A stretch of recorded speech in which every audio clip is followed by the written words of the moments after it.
You tuned in to the 7-day theory. Hard body, hard spirit.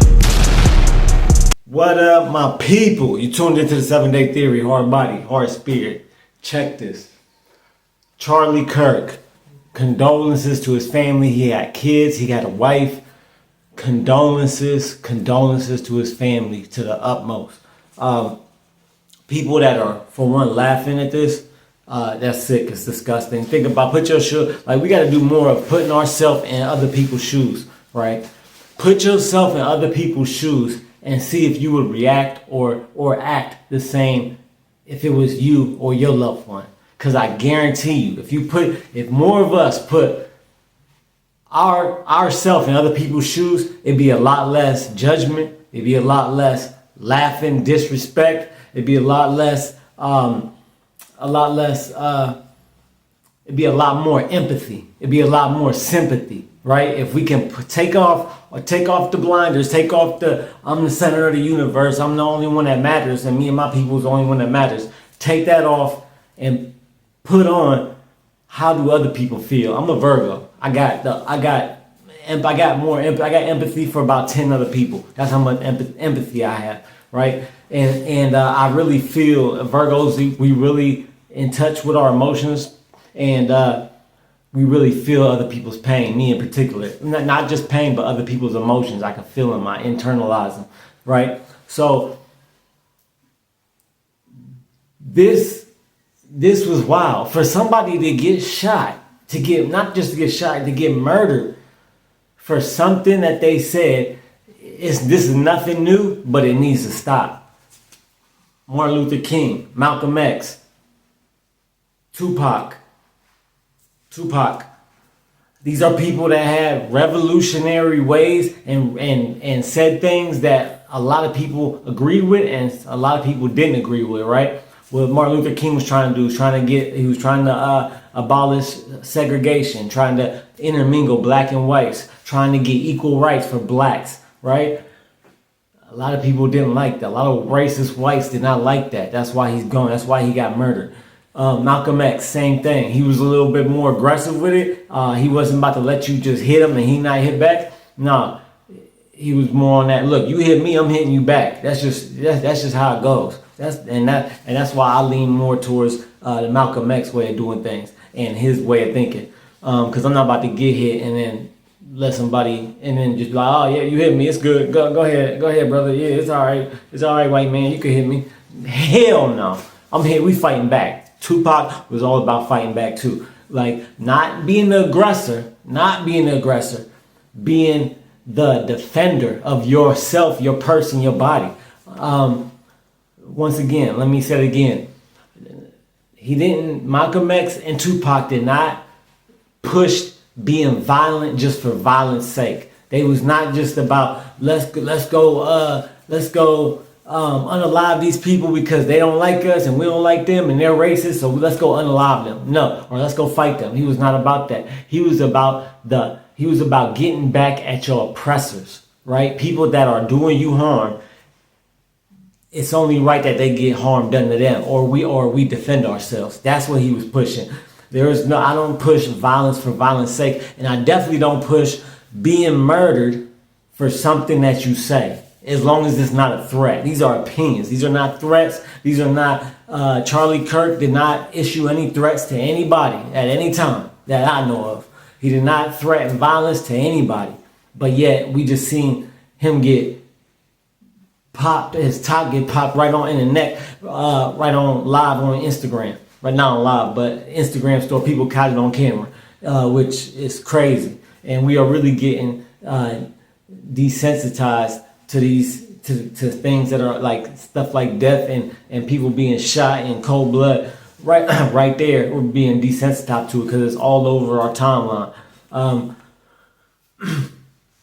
While I don't agree with Charlie Kirk's way of thinking and his opinions, I don't agree with it at all. Matter of fact, I'm the opposite. I don't condone unaliving somebody for their opinions, because if I was, I'd be a hypocrite, because I don't agree with it when it happened to Malcolm X, when it happened to JFK, when it happened to Martin Luther King, when it happened to Tupac. Even though Tupac was a different thing, that was more gang violence. He fought a gang member, he beat up a gang member, and they retaliated with gunfire. But as far as being unalived for your opinions is wild. This is America. This is America. Nigga, we got free speech. As long as I don't threaten you, I don't threaten to do harm to you or your family, I should be good. I should be able to say whatever I want.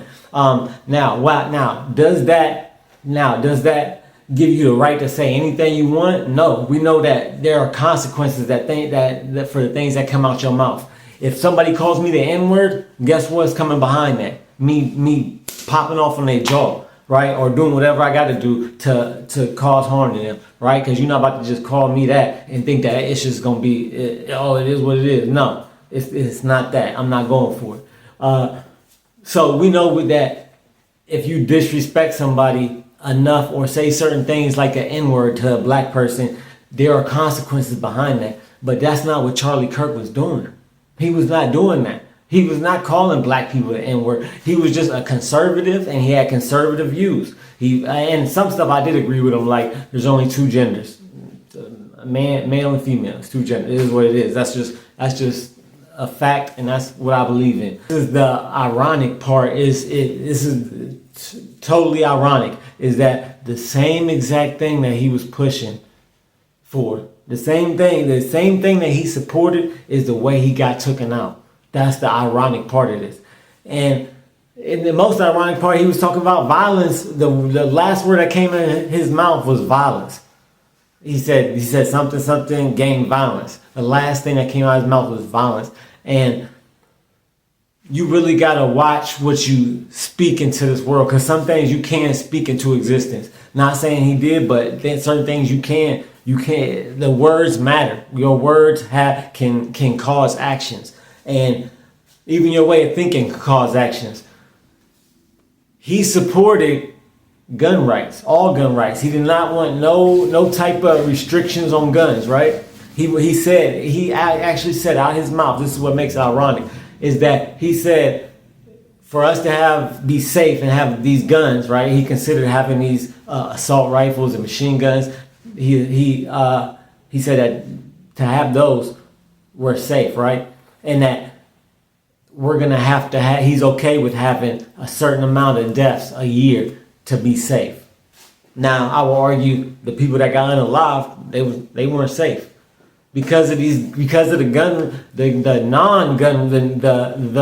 the non-gun restrictions is the reason why he got unalived. That's the whole reason he got unlocked. And it's so ironic that he was pushing the narrative of, oh yeah, it's okay to have this many deaths a year because we're going to be safe here in America. Guess what? A gun, even if he had a gun on him, if he had 50 dudes with guns around him, it wouldn't have stopped it. It wouldn't have stopped it. The only way to stop that is to, for one, either have something something bulletproof in front of them while you're talking, right? Something where there's no angle that someone could shoot at you, or they didn't do a good job of really. They did a horrible job, just like the Trump shooting, which he was this close away from being unalive. Just like the Trump shooting, they did not do a good job at all of before he started talking and before he set it up. They obviously didn't have people around the buildings and on top of the buildings where that man was, or woman that shot him. That could have prevented it too, right? Preparation and really thinking thinking realistically of, okay, if somebody did want to shoot me or unalive me, they can do it from this building, so let's have somebody on there. They didn't do that. That could have stopped it as well. Preparation and really checking things out to where someone can't sneak up on a building. If you have somebody up on there, then they can't sneak up on there and shoot them, right? So that could have prevented it. Guess what couldn't have prevented it? A gun. Because guess what?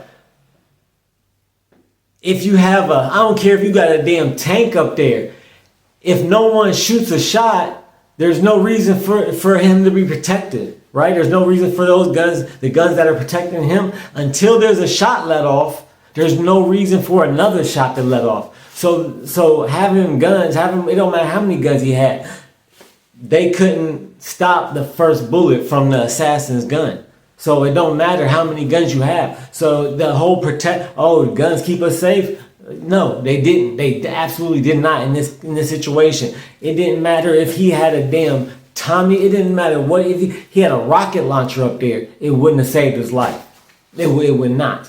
So I really think we need to really think about and do something about the gun law and guns in America, because obviously it's not slowing down. The same day yesterday, they just had a school shooting. Like two or three kids was injured, one in critical condition.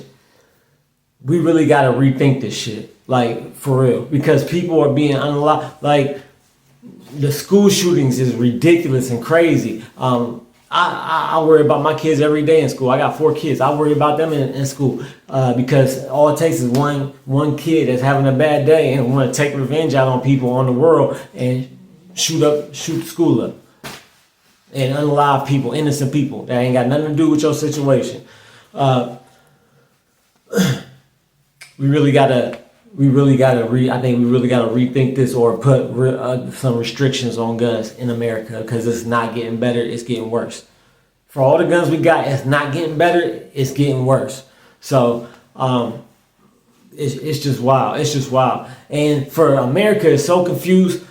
Look, every day I deal with racism. Every day. I walk down the street 2 days in a row, a couple weeks ago. 2 days in a row, I was walking down the street. White boys in a car rolled by me, yelled the N-word at me. For no reason, just minding my business, walking down the street. And of course, they cowards. They're not going to stop. I stopped right there in my tracks as soon as I heard that. What you say? Get out the car. Obviously, they kept riding. Cowards. Pussy. Straight pussy.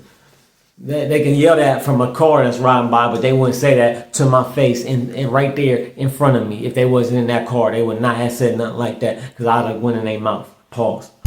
I went straight up. I'm not going for that. I hate racism.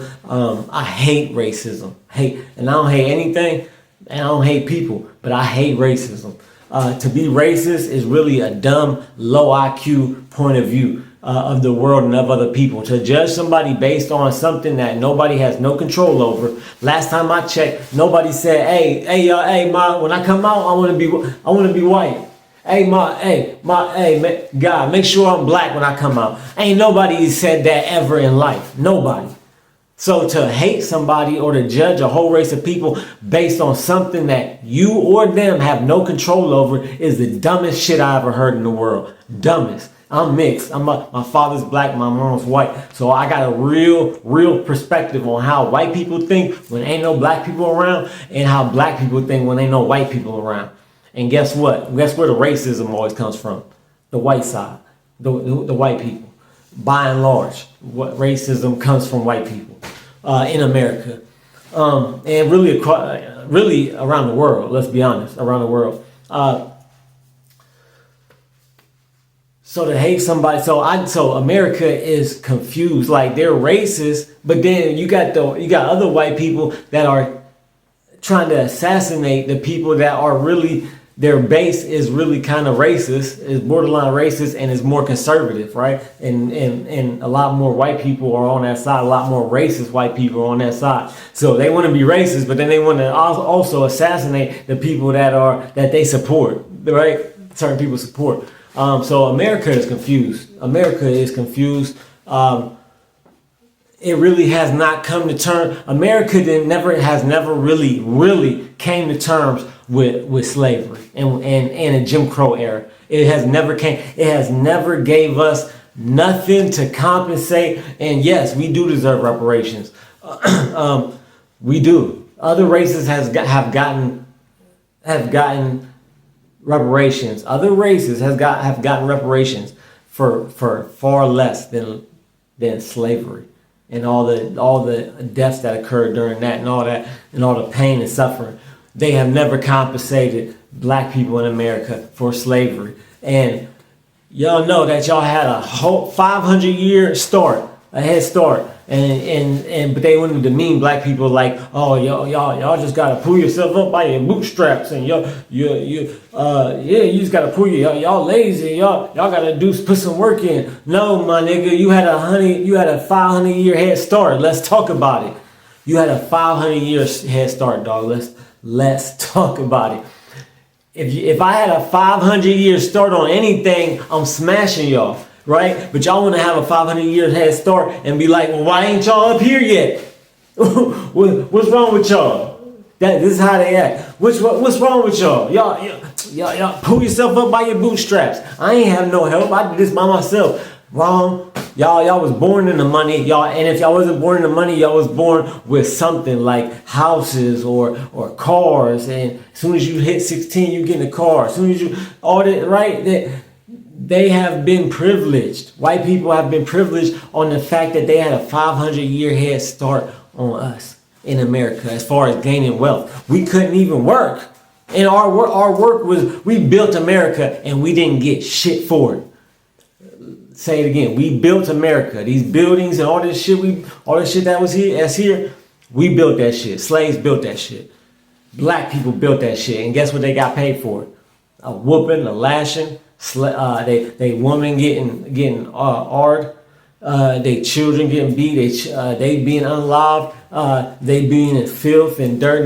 Not being able to learn how to read. Just dehumanized. Treated like a dog. Worse than a dog. Worse than a dog. And we have not been compensated for it. And America has not really had a revelation about this and really come to terms with it and be like, yeah, y'all did go through that. Y'all ancestors, y'all, and not even that long ago, y'all great grandfather went through this, and we didn't get nothing. We didn't get no compensation for it. We need that. But Charlie Kirk, RP to him and his family, condolences. People that's laughing or making it like it's a joke and like he deserved that. No, he didn't deserve that. Because Martin Luther King didn't deserve it. I'm not comparing. Charlie Kirk is not a Martin Luther King. He is not a Malcolm X. But as far as being unalive for his opinions and what he says, yeah, that's what he has in common with them. And it's messed up. It's messed up. Y'all let me know what y'all think in the comments. Like, share, subscribe. Shout out to the 2 members, Angela Reddick, John Paul. Keep your head up and your eyes open. I'm out. You're now listening to the 7 Day